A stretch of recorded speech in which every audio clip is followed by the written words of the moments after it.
Hey guys, Chris here with Riley and Parker. You might have seen Riley earlier in the year on my YouTube channel.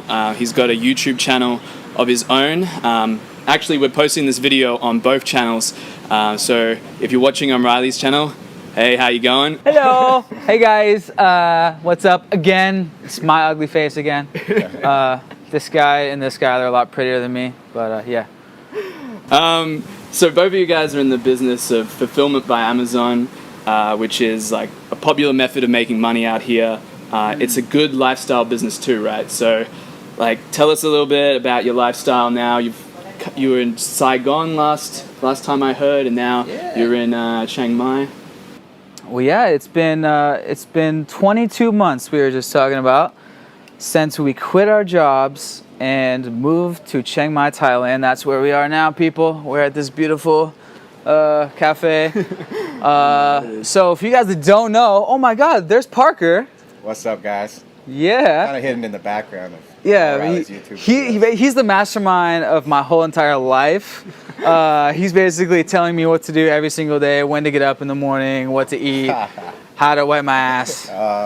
No, but anyways, this is the first podcast I've actually done with Parker, who's my, I grew up with this kid since like second grade. We grew up down the street from each other. So I wanted to do this video and share with your viewers as well, just kind of our whole story, like how we got out here, why, and then introduce Parker, because I haven't done a podcast with him yet, so.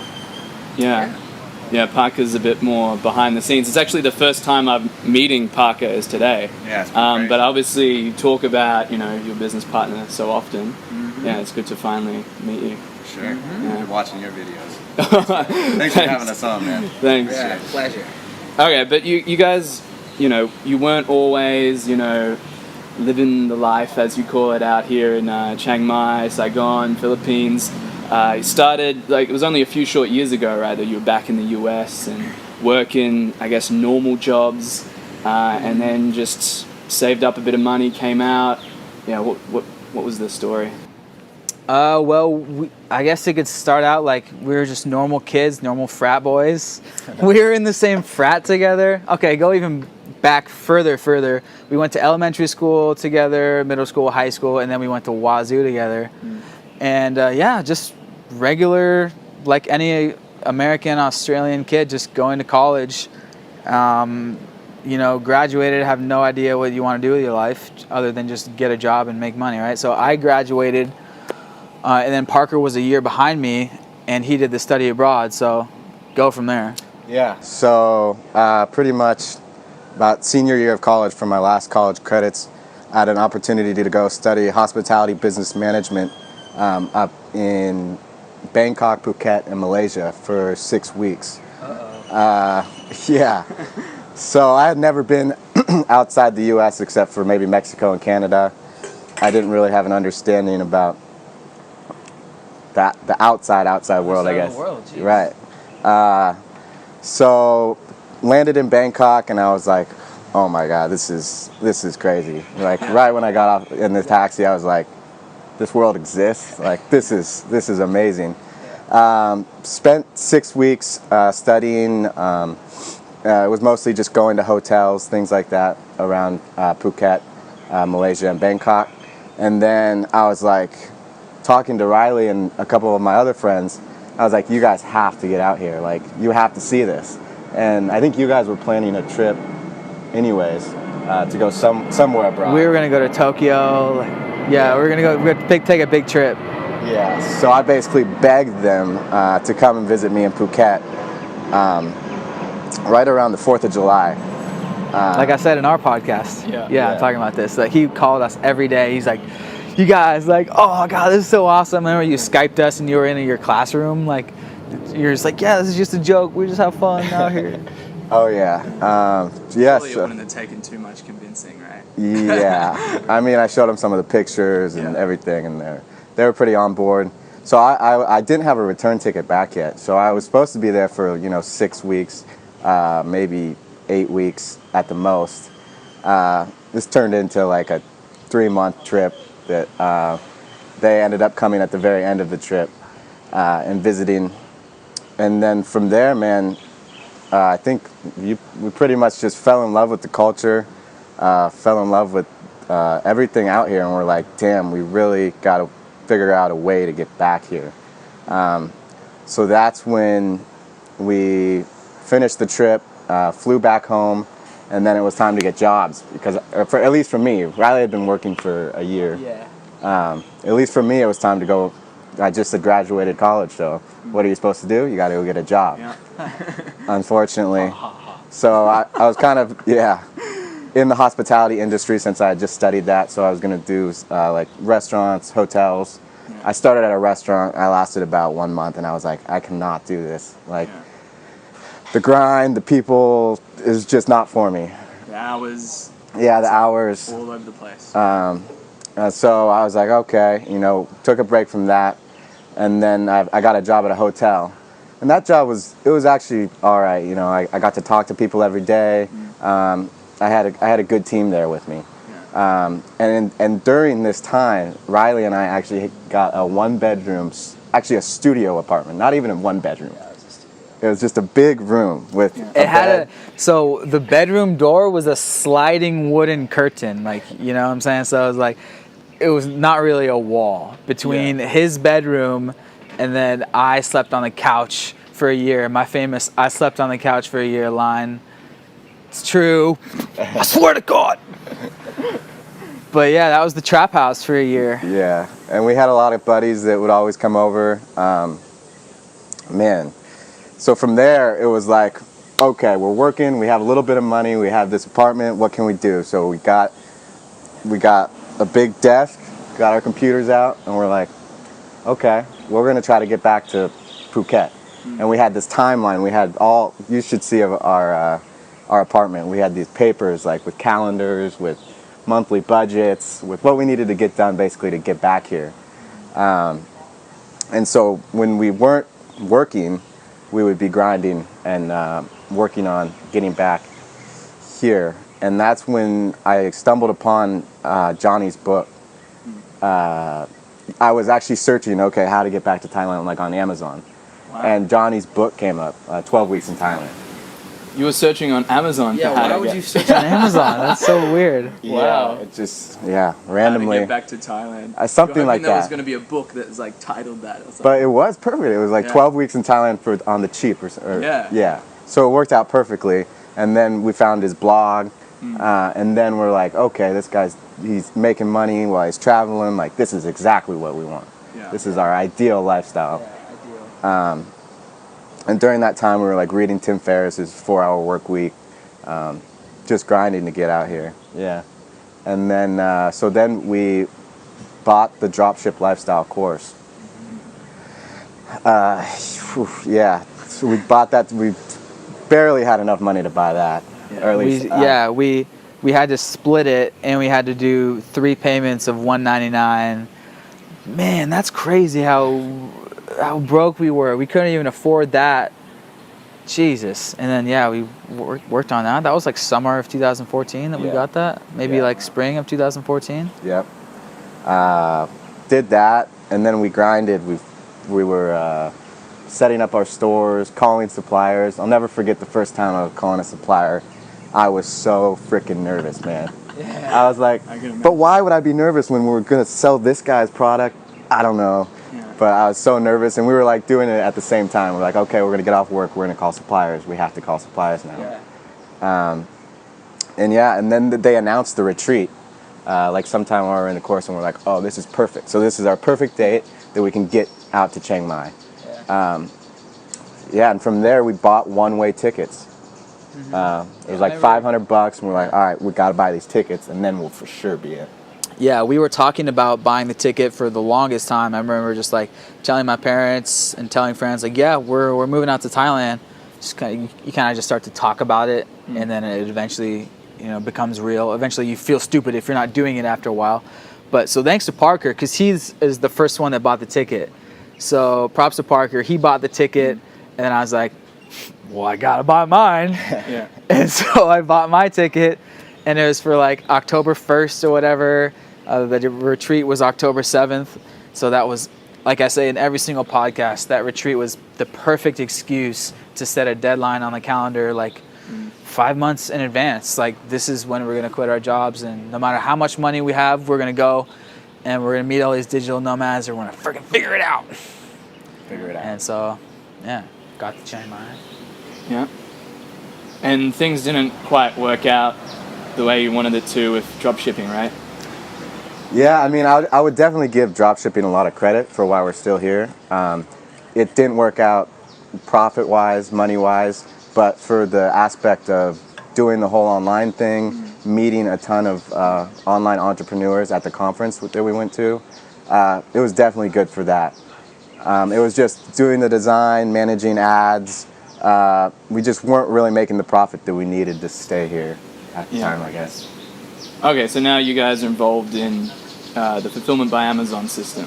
What was the transition from dropshipping into that, and how would you describe that to people who don't know? Yeah, that's the good thing about coming to a conference is not everyone's doing the same thing. It's kind of an array of, oh, this guy's doing this guy's doing blogging, this guy's doing affiliate marketing, this guy's doing drop shipping, this guy's doing Amazon, this guy's doing freelance, blah, blah, blah, blah, blah, blah, blah. Everything. And it just so happened that at the retreat, a kid who's around our age, Kai, shout out to Kai Law, number one. No, what's good, Kai? But no, after the holidays that year, he went straight into Amazon and he was just crushing it. So after a few months of not really making a profit with our drop shipping sites, Parker had a conversation with a guy in Chiang Mai, and he kind of called me over. He's like, "Yeah, dude, fuck drop shipping, dude." Oh, that was Russ, I think. Oh, it was Russ? Yeah, Russ at the dropship retreat. I thought it was Jason. Both of them. They've both been definitely motivators Yeah. for us. Yeah, definitely. Shout out to Russ and Jason. But they're like basically kind of saying what we were thinking, what some other people were thinking, like, fuck dropshipping, let's just go straight into Amazon and take our chances with that, with a small investment. And so it was Parker's idea, man. He's the one who pulled the trigger and said, let's just do it. Awesome. And I'm seeing that a common theme, a theme that I think is really like important here is that you two are working together, and then you went to a conference where you were around other like-minded people. How important is it to have, people, I guess, supporting you, keeping you accountable, and kind of doing the journey together? Much important. Yeah. I would say so. Yeah. I'm a big believer in like the 5 people that you surround yourself with is gonna help you build whatever you're building, whether you're building an Amazon business or just your lifestyle in general. So fortunately, I mean, from when we lived in that apartment, it was like-minded people that wanted to get out here. So, we had our friend Blake and our friend Danny that both were on the mind state. So yeah, coming to the conference and meeting all these people, 1,000,000%. We wouldn't be here, I don't think, if we didn't meet all the people. We would be back home if it wasn't for meeting all those friends right away and just discovering what was working. Like I said in every single podcast, you don't have to reinvent something, just pay attention to what's working and adapt it. Quote from the 4-Hour Work Week. Yeah.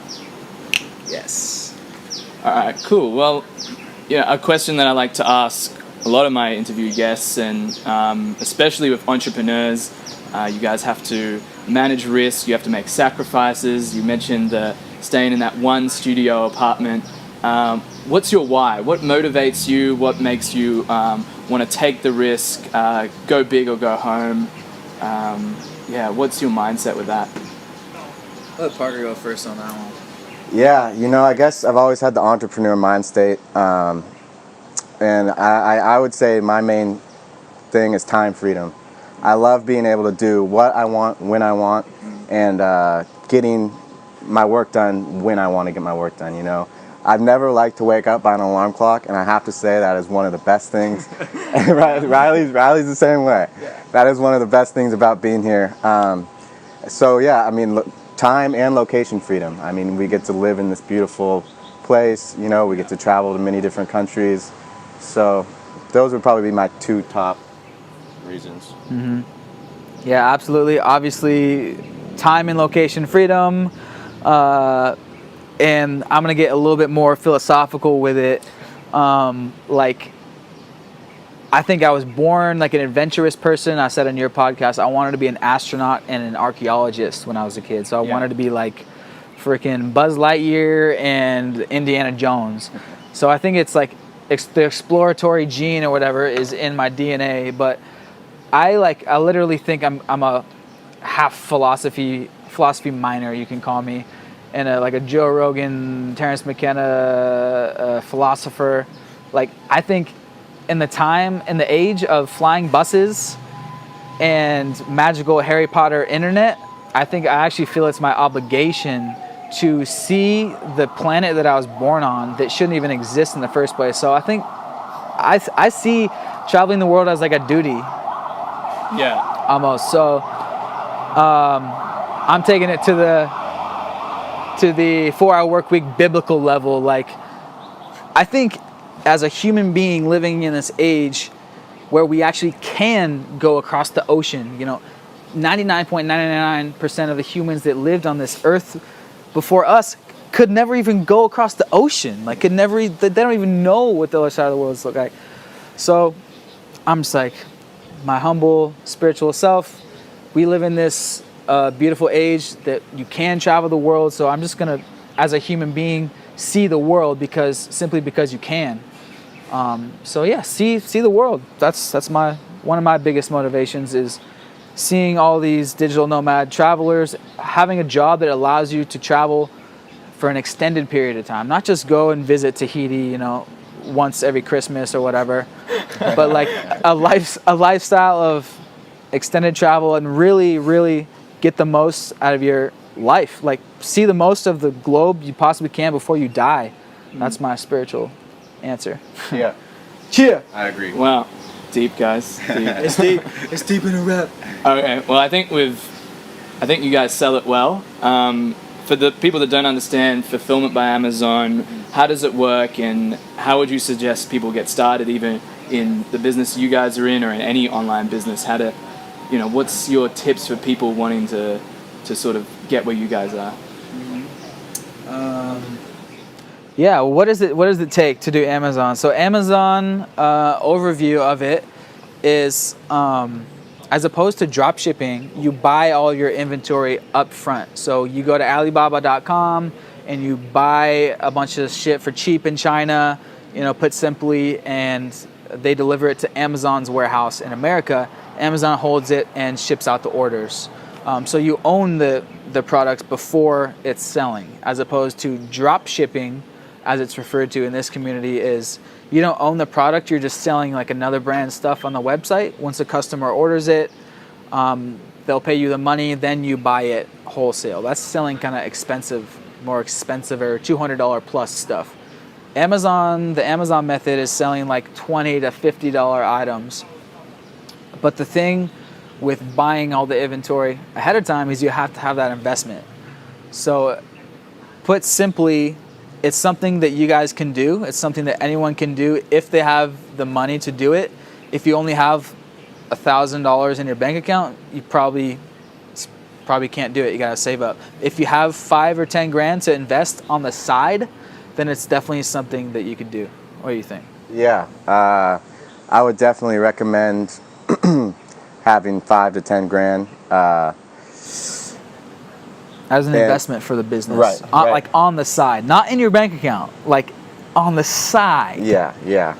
And then, it's a grind to make it work. It takes a lot of studying and just researching, I guess. It's not just, I found the perfect product, here it is, I'm going to sell it, because it's a lot deeper than that.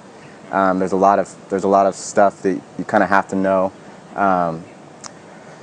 But yeah, an initial investment, if you're just graduating college or you're kind of like us, what we did was we saved up for a year. We lived in a studio apartment, saved up, some money for a year, and then we started, we came out here. It wasn't just, I don't know, not, you have to have some money, I guess. Yeah, you definitely have to have money.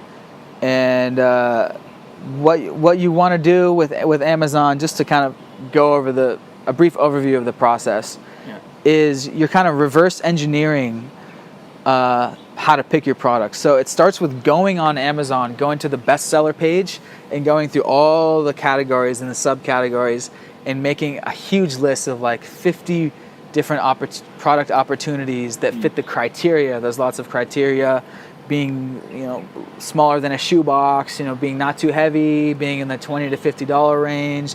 All these criteria that you look for that online courses teach. That's the kind of the method. Yeah. And we spent probably like a month in Punspace just making a huge PDF spreadsheet of product opportunities, crunching the numbers. You got to crunch all the sales data using like Jungle Scout or AMZ Tracker or whatever. So it's like a month of intense research, and then you have your big list of potential products, and then you narrow it down to your favorite ones, maybe to like 3 or 5, and then you go to Alibaba.com, the Chinese wholesale, and you order a couple of single samples, and you look at them and you say, okay, maybe we could go with this, maybe we could go with this. And then once you've made your decision, then you order like 200. That's your test order. And let's say it's like $10 a unit, so you're going to spend $2,000 on 200 units. They ship that to Amazon, and then if the test goes well, so if you sell like maybe 10 plus per day of that product, then you say, okay, that's a success. If it doesn't sell 10 plus per day, I would say maybe that's not a success. Maybe 5 a day. Maybe 5 a day would be good. Yeah, I mean, even if it doesn't sell 10 a day, I still think eventually you'll get your investment back, because you're going to sell a few a day. So you're still going to make your money back. It's just, you want to be sure, like 10 a day is a good point. Okay, I'm sure that this is a good investment. This will make a lot of money. Yeah. And one more thing, another big difference between dropshipping and FBA, well, it's owning your own product. It's the profit margin. It's a lot more. So you're looking at least about a 30% profit margin. That's usually bare minimum. You want to be making about 30%. Yeah. Whereas drop shipping, I think it was, because you're selling someone else's product, you would just get the wholesale price, and then you had to manage the ads and everything. So you're not making nearly as much per sale. And if anyone wants to learn the specifics, you guys are putting out a course, right? We will link that below when that's ready. So yeah, maybe I'll put an annotation here now when it comes out, so you guys can check it out if you're watching it later. But what do you guys think is your keys to success? Like, is it just the drive? Like, not everyone succeeds in online business. What makes you guys successful, do you think? Nothing special. Like, we're not smart. Like, we're just normal frat boys that drank way too much beer and killed half of our brain cells in college, like a lot of you guys. But the keys to success, okay, number one, I think being around someone on the same mission as you, like on a day-to-day basis. Number one. Number one. That just stopped, by the way, the G7X. Okay. So number one is being around someone on the same mission as you on a daily basis. I don't think I would have done it by myself, and I don't think Parker would have done it by himself. So being around someone on the same mission keeps the mission going forward. And then number two is just we paid attention to someone that was already successful doing the exact same thing that we wanted to do, and we just copied. We didn't, like, there was no secret to success. It was just copy what someone is already doing. So we just copied what Kai did with his whole ASM method, the Amazing Seller Machine. That's like the most famous Amazon course that Kai actually bought. It's $5,000.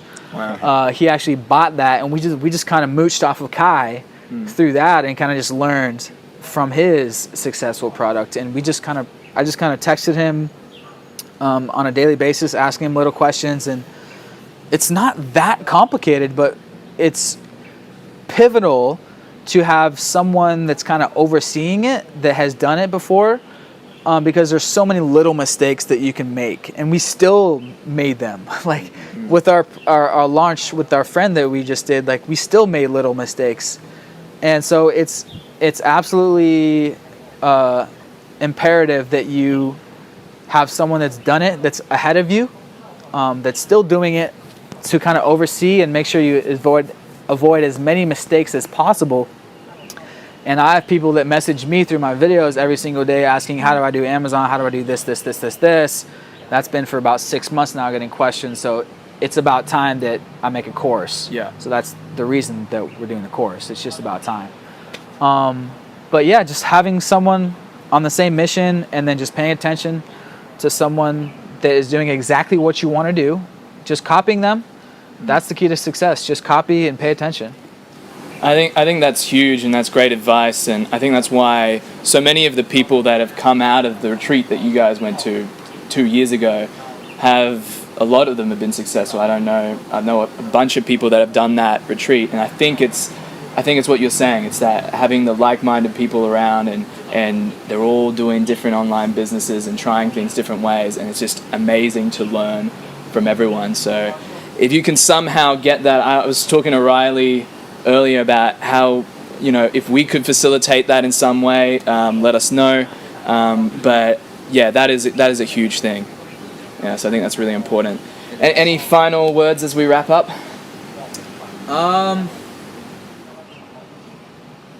As you guys know, in our other podcasts, like if you're thinking about coming out here, Chiang Mai is a great place to start. The reason why it is the digital nomad capital is just because it's not a hugely complicated city. It's easy living. It's Absolutely. super cheap. Okay, that's probably the first reason. Yeah. We spend like $1,000 a month living out here, so hit us up. Anything we can do to make it more comfortable from you, kick you in the ass, whatever. But it's definitely not easy to do by yourself, so it does take some nudging. Like we were nudged by Anton and Johnny in a major way by having that retreat. So come out here, even if it's just for 2 weeks, and just meet up with us, hit up Chris, hit up me and Parker, and we'll just see how we do it. But getting around the environment, even if it's just for a 2-week vacation and then you go back for your job, it'll get you a step in the right direction.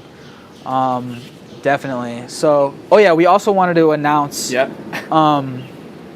You guys already know about the course, but kind of, it just hit. July was. I'm gonna wait for this plane. Okay. I'm excited. So this July, it marked 1 year of selling our first successful Amazon product. It launched July of 2015, and Parker just crunched the numbers. We did, what was it, $205,000 in sales volume? Yep, in revenue. $205,000 in revenue. So that means it's a $39.99 product. We sold that about 5,000 times in a 12-month period. Did over 200K last year in volume. How much of that is profit? It's about 25-30% profit. So maybe like 50 to 70K of that was like a net profit.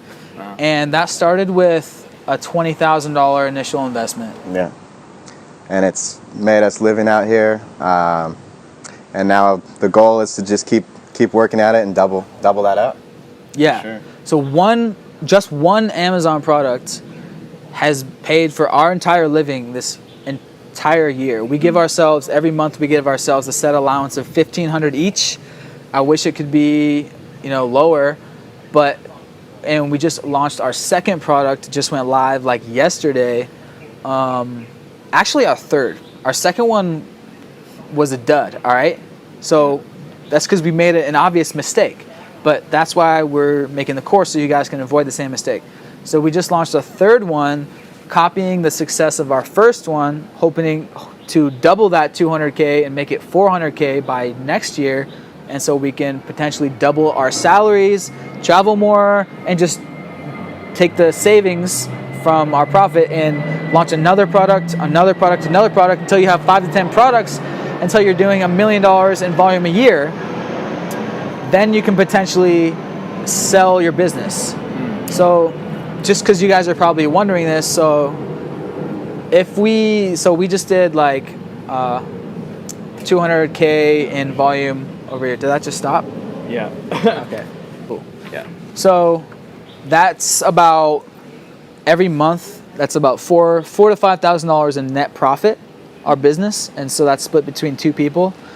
So we've been doing that for a year. So we could sell our business if we sold it for 27x.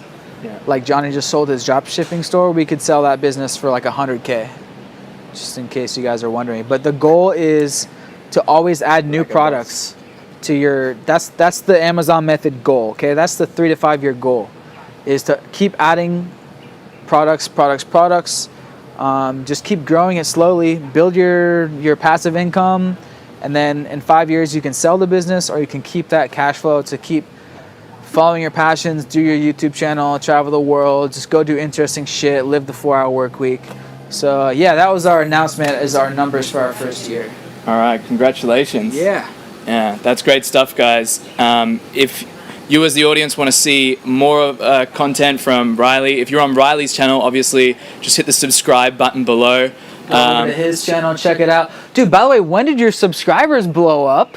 You went from 1,000 to now you're at 4,500. Actually, it was when I started doing advice videos. So I did how to be a digital nomad, which ranks really high for digital nomad search terms, and also my how I learnt to code video. Suddenly, I posted that one like 4 months ago or 5 months ago, and suddenly it got picked up by YouTube. I think people really like to hear stories. Stories with advice, I think, is so powerful, because people want to hear advice, but they also want to see how you've done it as well. And that's the great thing about doing these interviews and watching, guys like Riley on, YouTube, is you follow the journey. And in terms of having that influence, if you don't have any friends or that are into this stuff, or you're in a community that's not entrepreneurial at all, at least you can go into YouTube and have that influence coming at you every night or every day. So if you're watching this on my channel, you can head over to Riley's channel. I'll link it below, but it's pretty easy. Just type in Riley Bennett on YouTube and you'll find it, or anything digital nomad, Vietnam related. And if you want to learn more about remote work and travel and the stuff I do, you can subscribe to mine as well. Chris the freelancer. All right, guys, thanks for watching. We'll catch you on the next video. Strange, because a lot of people ask me, how do you take a hobby into a career where you can make money? Because to make it something viable, you've got to put full-time effort into it. So it's like, but if you have to work full-time, how does that work?